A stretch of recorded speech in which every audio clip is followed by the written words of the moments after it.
They were not just warriors. They were the embodiment of discipline, endurance, and calculated brutality. A society that believed comfort was weakness and survival was earned only through pain. In a small valley in southern Greece, surrounded by mountains and rivers, rose a city unlike any other in the ancient world. Its people called it Sparta. The world would remember it as the home of the fiercest soldiers in history. For centuries, they stood as a wall of bronze and blood against all who dared challenge them. But behind the glory was a world built on ruthless laws, deadly training, and the suffering of thousands. This is not the romantic legend of Sparta told in movies. This is the unflinching, brutal truth. Before the Spartans, long before Sparta became a name feared across the Mediterranean, the region of Laconia was home to scattered villages of farmers, herders, and fishermen. It was a peaceful land until the arrival of the Dorians. Historians believe the Dorians were a warrior people from the north, migrating south around the 12th century BCE. They brought with them iron weapons, rigid discipline, and an unshakable belief in military dominance. The conquest was swift. The native populations, known as the Achaeans, were either absorbed into the Dorian tribes or enslaved. The land was reorganized and its people reclassified. Geography played a silent but powerful role in Sparta's future. Surrounded by rugged mountains to the north and east and the Taygetus range to the west, Laconia was a natural fortress. The Eurotas River Valley provided fertile soil, but it also kept the Spartans relatively isolated from the rest of Greece. This isolation bred self-reliance. Unlike Athens, which thrived on trade and culture, Sparta turned inward, focusing its entire society on survival through strength. It was in this crucible that the foundations of the Spartan system were laid. The seeds of a militarized state were planted, and they would grow into one of the most feared warrior cultures the world has ever known. The birth of the Spartan system.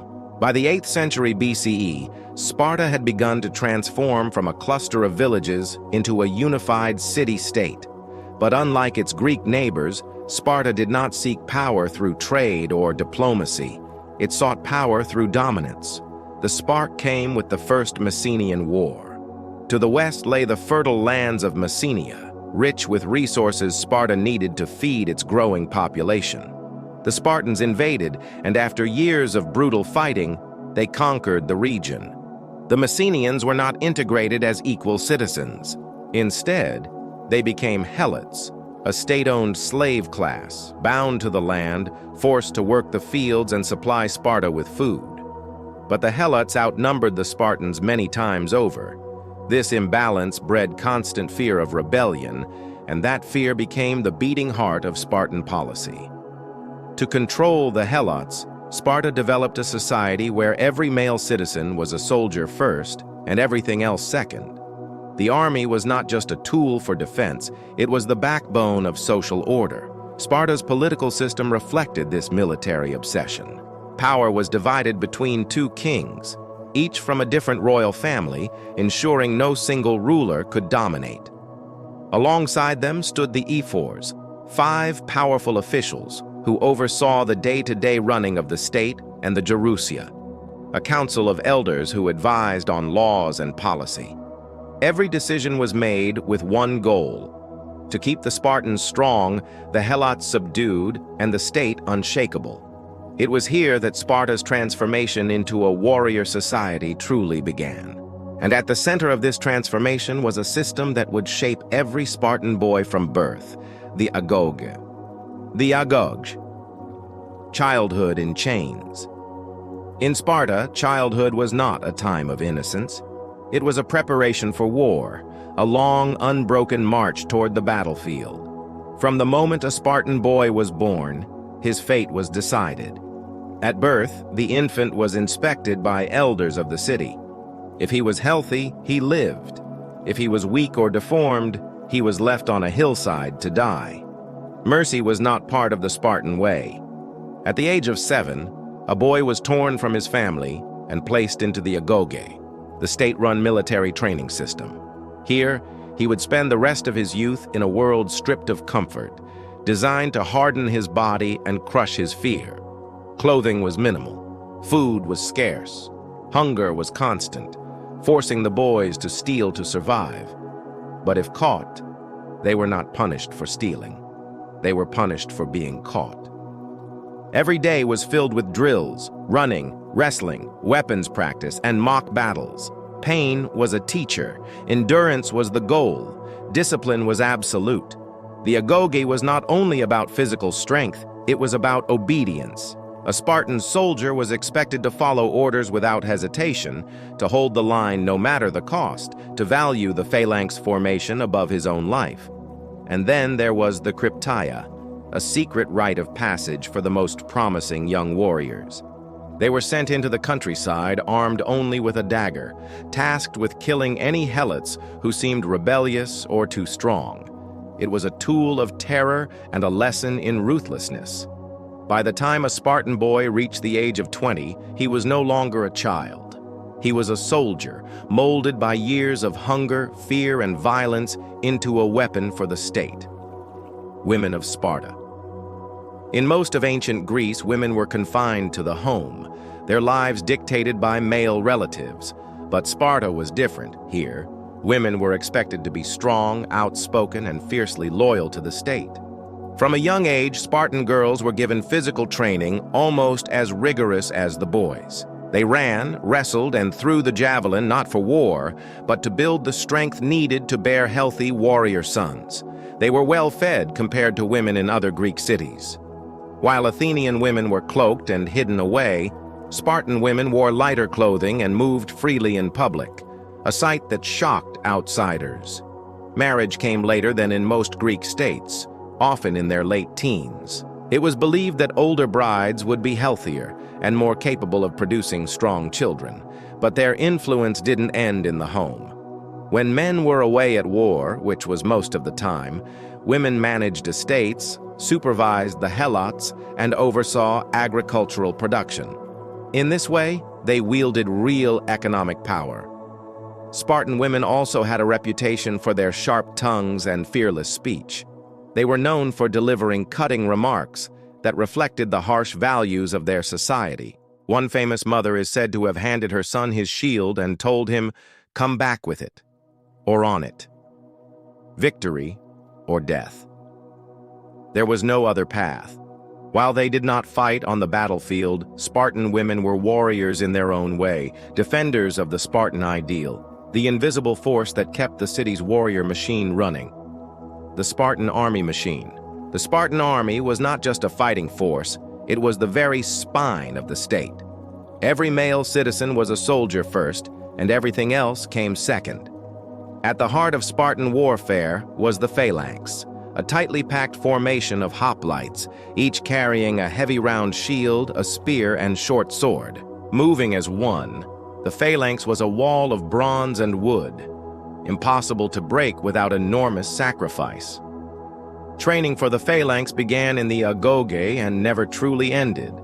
Even the smallest mistake, a dropped shield, a broken line, could mean disaster for the entire unit. Individual glory meant nothing. Discipline meant everything. Their armor was designed for endurance. A bronze helmet, often crested with a horsehair plume, covered the head. A breastplate shielded the torso. Greaves protected the shins. But it was the aspis, the massive shield, that defined the Spartan warrior. The shield was not just personal protection, it was the key to protecting the man next to you. This made cowardice unthinkable. Dropping your shield in battle was seen as the ultimate betrayal. Spartans rarely fought alone. They marched into war with the support of allies from the Peloponnesian League, a coalition of city-states dominated by Sparta's military strength. Yet, unlike other armies, Spartans were not known for complex strategies. They relied on brutal efficiency, smash through the enemy line, maintain formation, and never break. Even off the battlefield, the army never disbanded. A Spartan's life was a constant preparation for the next war, whether it came in a month or in a decade. To their enemies, the Spartan army was a nightmare. To Sparta, it was simply the only way to survive. The Persian threat. By the early 5th century BCE, a storm was gathering in the east. The Persian Empire, the largest the world had ever seen, was expanding westward, and Greece was in its path. Persia's armies had already crushed countless kingdoms and cities, stretching from the Indus Valley to the shores of Asia Minor.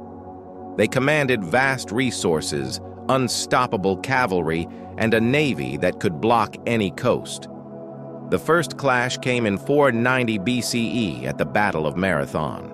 Athens, with the help of a small force from Plataea, repelled the Persians in a stunning victory, but Sparta was absent, delayed by religious obligations to the festival of Carnia. The Persians were not done. A decade later, under King Xerxes, they returned with an army so massive that ancient writers claimed it drank rivers dry. The Greek city-states faced a choice: stand together or be conquered one by one. Athens called for unity, but old rivalries made alliances fragile. For Sparta, the decision was clear. They could not allow a foreign empire to dominate Greek soil. Their military code demanded resistance, no matter the odds. And so the Spartans prepared for a battle that would define them for all time, a stand that would take place at a narrow mountain pass called Thermopylae. Thermopylae, the 300 stand. The year was 480 BCE. King Xerxes of Persia marched into Greece with an army so vast that ancient accounts claimed it numbered in the hundreds of thousands. Even if exaggerated, it dwarfed anything the Greeks could field. The Greek alliance chose Thermopylae, the hot gates, as their stand, a narrow mountain pass where the Persians' numbers would count for little. It was here that Sparta's king Leonidas would make his mark on history. Leonidas brought 300 hand-picked Spartan warriors, each accompanied by loyal hoplites from allied cities, about 7,000 men in total. They knew the odds. They knew they were marching toward death. When Xerxes demanded that the Greeks lay down their arms, Leonidas gave a reply that would echo for centuries. "Mollen Labe, come and take them." For 2 days, the Spartans and their allies held the pass.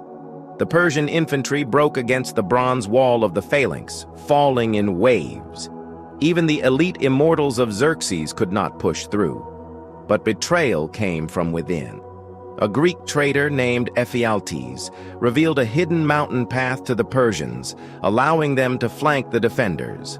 Leonidas faced the choice between retreat and sacrifice. He sent most of the allies away, keeping only the 300 Spartans, 700 Thespians, and a handful of others to cover the withdrawal. The final stand was brutal and without mercy.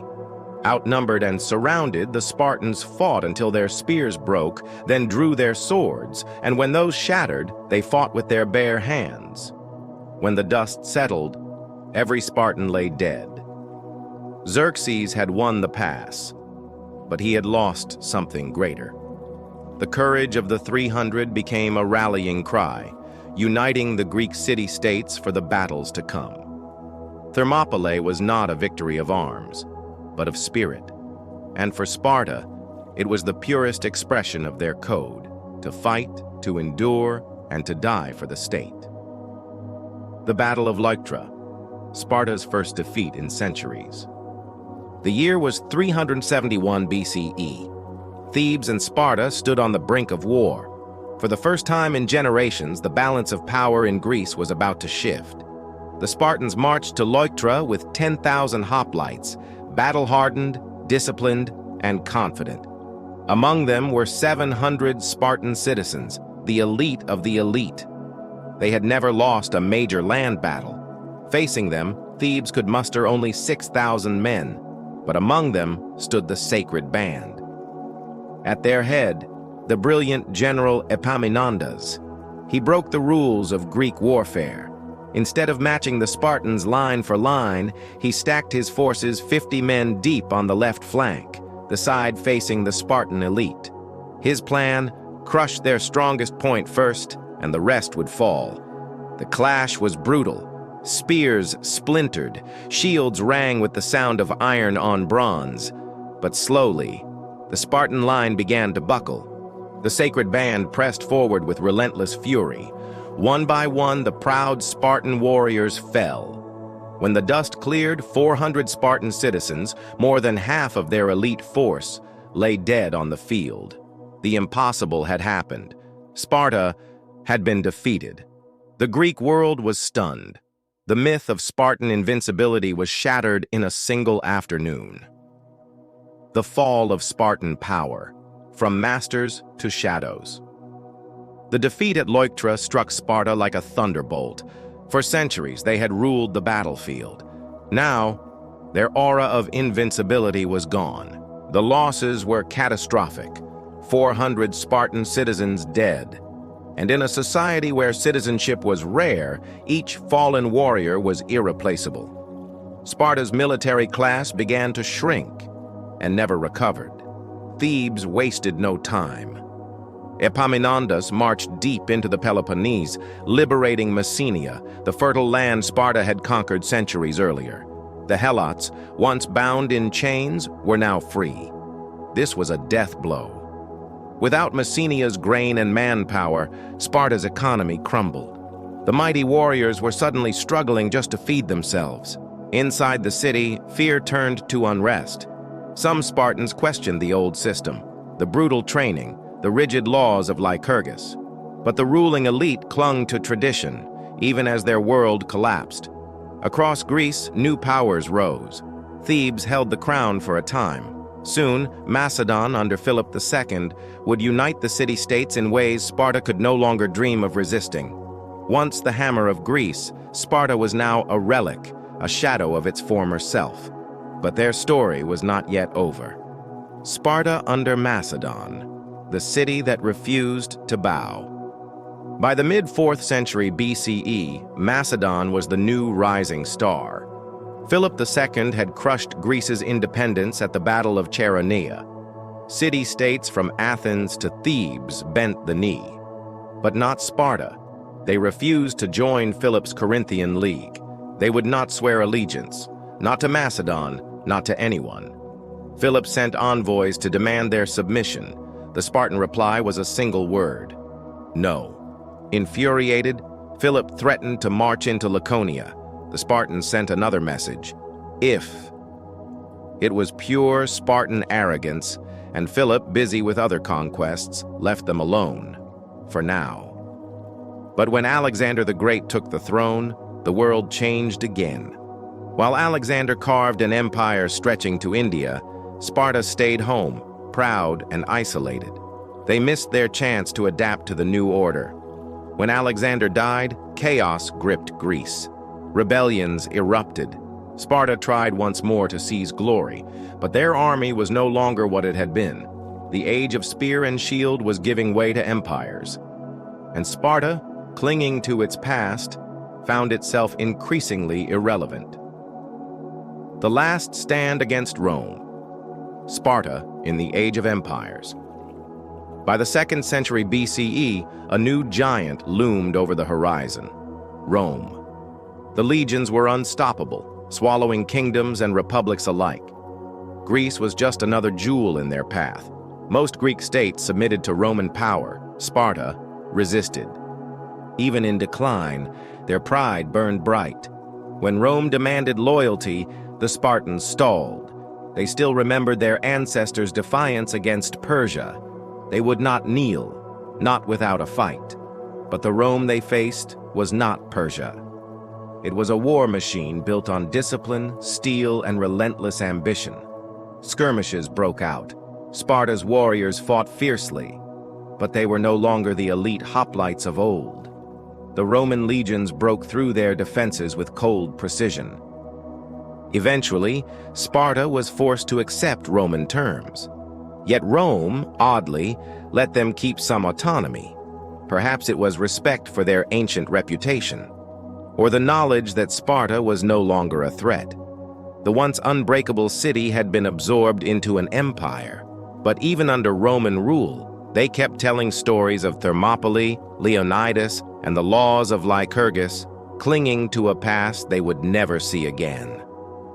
Sparta's legacy, from warriors to a legend that never died. Sparta, as a political power, had faded. Its armies no longer marched across Greece. Its kings no longer commanded fear. Yet the idea of Sparta refused to die. The world remembered their defiance at Thermopylae, their iron discipline, their unshakable will. They became more than a city. They became a myth. Roman historians admired their austerity. Medieval knights envied their warrior code. Even modern armies studied their training methods. Generals across centuries quoted Leonidas's words, "Malin Labe, come and take them." Leaders dreamed of forging soldiers with Spartan endurance. People spoke of them with awe, not as they were in decline, but as they had been at their peak. And so the brutal history of the Spartans became a story of glory and tragedy, a reminder that power fades, but legends endure.